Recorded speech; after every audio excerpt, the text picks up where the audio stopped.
basically have certain programs that run when you're hungry, when you're fed, and when you're digesting substances. So the body is very good at being able to integrate these things, and with help from the autonomic nervous system, the parasympathetic branch, you're able to coordinate this function, and then you also get an assist from the endocrine system as substances reach one section of the GI tract after another. Okay, so regulating digestion, you have when you start eating things, like when you even smell something, your GI tract gets activated, so there are certain reflexes that occur. When the stomach gets stretched, that stimulates release of enzymes as well as even hormones by the pancreas. So insulin typically gets released. You start producing pancreatic enzymes as well as bicarbonate that then gets secreted into the small intestine. And that process then works to be able to absorb as much of the material as you can.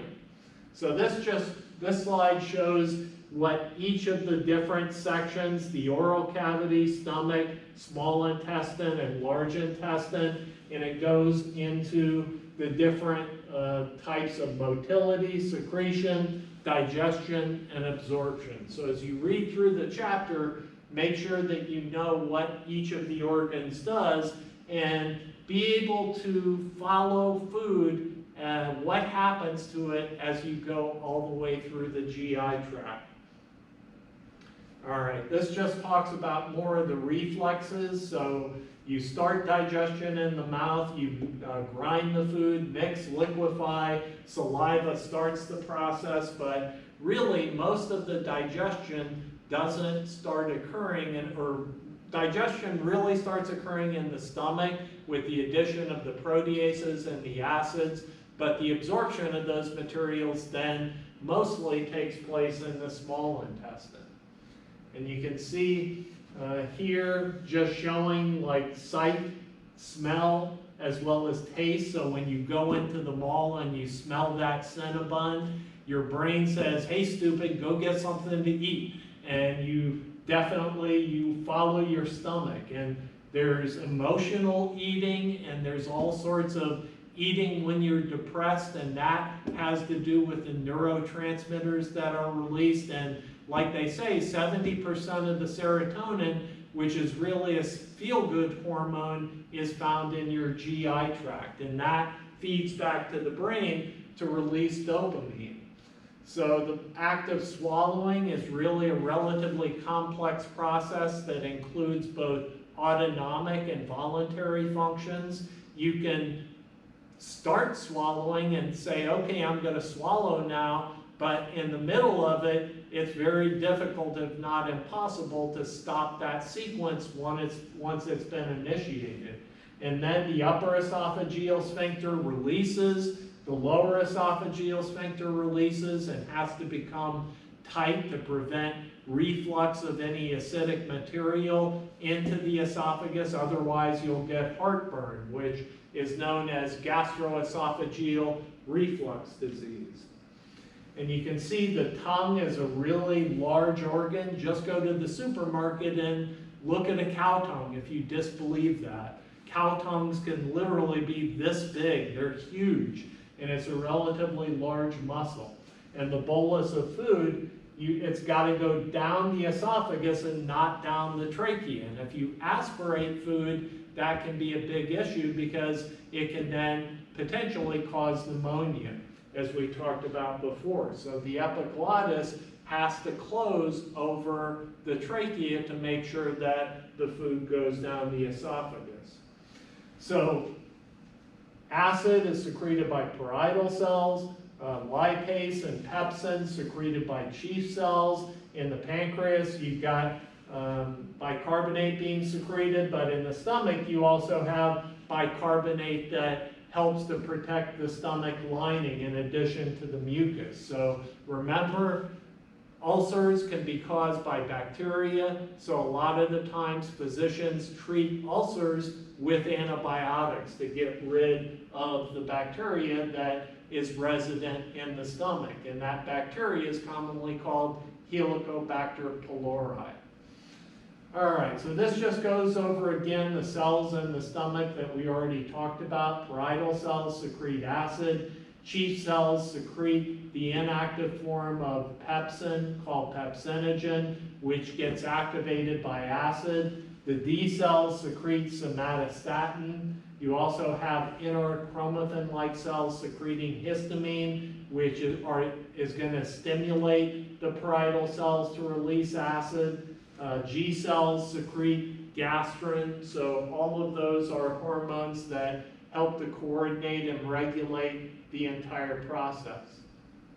And this shows, again, that formula, carbon dioxide plus water is going to form carbonic acid with the help of carbonic anhydrase, and you get the acid literally being secreted into the stomach lumen, and bicarbonate gets released into the interstitial fluid, and that's literally known as the alkaline tide of digestion. And you can see with that bicarbonate movement, you also get chloride moving in to the parietal cells, and the chloride then eventually makes its way into the stomach, so you got hydrochloric acid in the lumen, which the pH can literally go down to approximately 2. So it's extremely corrosive, and literally, if you put metal, you swallowed a piece of metal, it would start dissolving that metal. That's how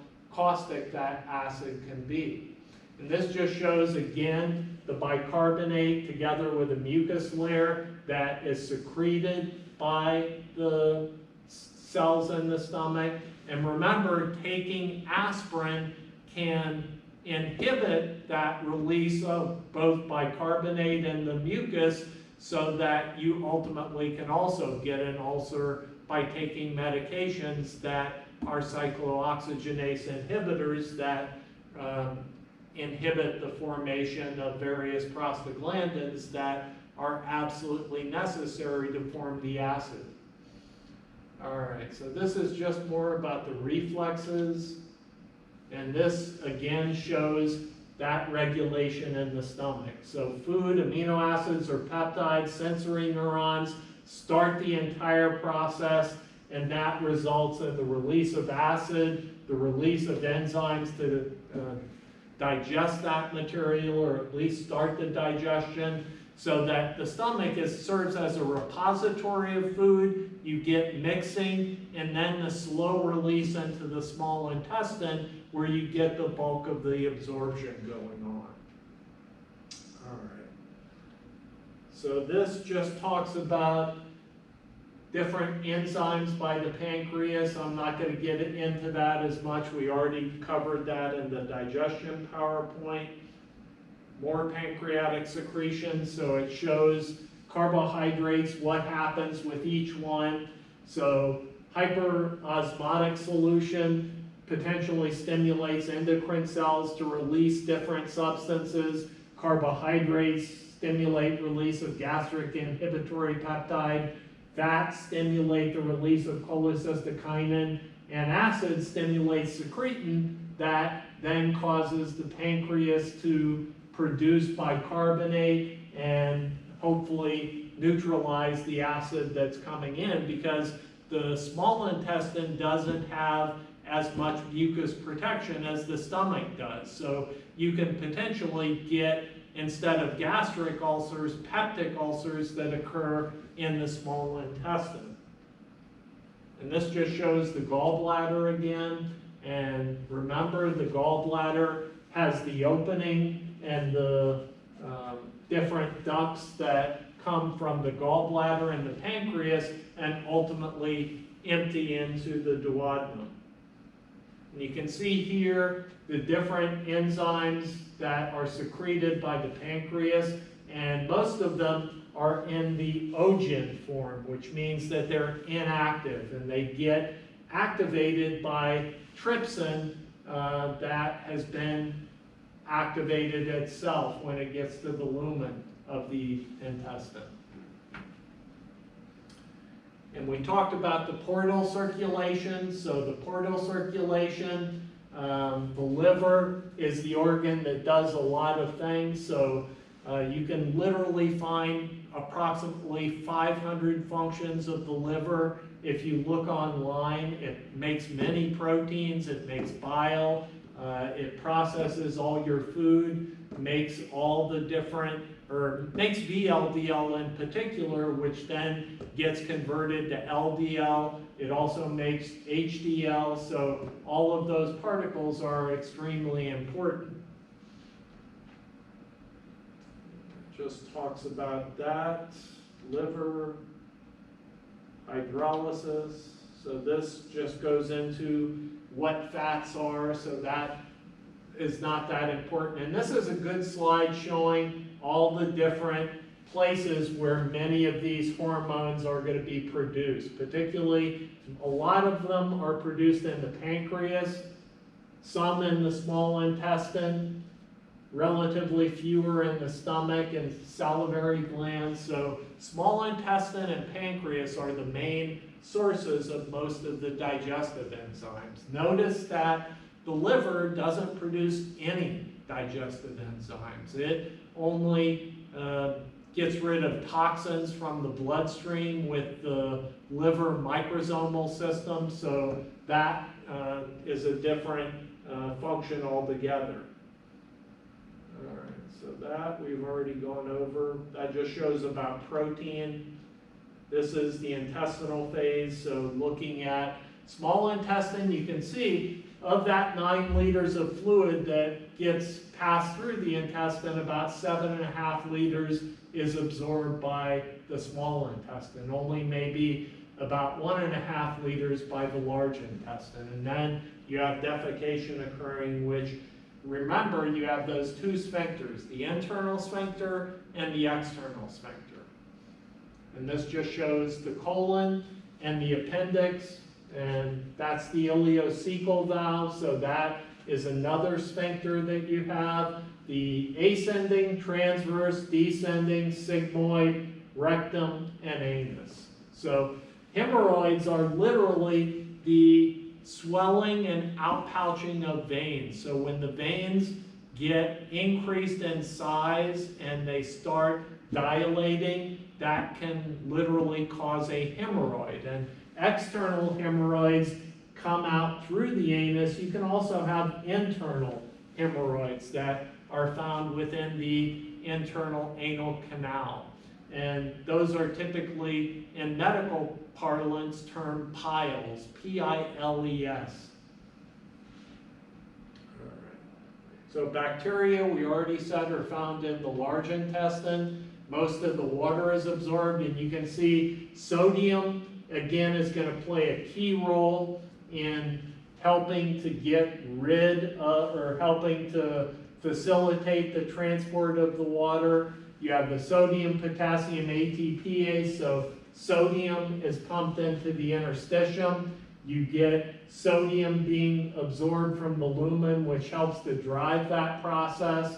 So typically, sodium enters the colonic cells by multiple pathways, and the sodium potassium ATPase pumps it into the extracellular fluid. If you block any of these different channels, which bacterial toxins can do, that can literally be the cause of massive diarrhea, which, if you're an infant, could be life-threatening. Even if you're an adult and you don't get replenishment with electrolytes in the right ratio of fluid and ions, that can literally cause severe problems. All right, digestion. You have the Peyer's patches, lymphocytes, even the omentum, which I talked about before, which is a region within the GI tract that has a lot of immune cells found in it. What else is important here?